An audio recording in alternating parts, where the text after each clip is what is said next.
కువాక్యం చేసేవాళ్ళు కూడా ఉంటారు, కువాఖ్యానం చేసేవాళ్ళు ఉంటారు. ఏమంటారండి, అన్ని ధర్మాలని వదిలిపెట్టేసేయి, నన్ను ఆశ్రయించు అని చెప్తున్నాడు భగవంతుడు, కనుక మనం ఏది ఆచరించక్కర్లేదు అని చెప్పేస్తూ ఉంటారనమాట.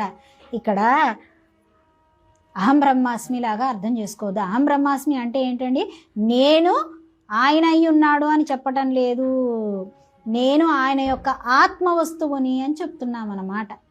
అది నేను ఆయన ఒకటేనండి అని కాదు. ఇప్పుడు తల్లి ఎలాగో లేదా తండ్రి ఎలాగో బిడ్డ అలాగా జన్మించాడండి, నాకు దండం పెడితే మా నాన్నగారికి దండం పెట్టినట్టే మేమిద్దరం కూడా ఒకే పోలికతో ఉన్నాం అంటే కుదురుతుందా?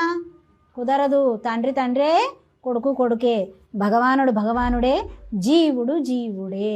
జీవునికి భగవానుని యందు జ్ఞానం కలిగింది అంటే అది ఆయన ఇచ్చిన అనుగ్రహం తప్ప మరి ఒకటి కాదు. కనుక అక్కడ అర్థం ఏంటండి, నేను ఆయన అయ్యి ఉన్నామని కాదు, అక్కడ నేను ఆయన యొక్క ఆత్మ వస్తువుని, he can use me at any time అని చెప్పటం అన్నమాట.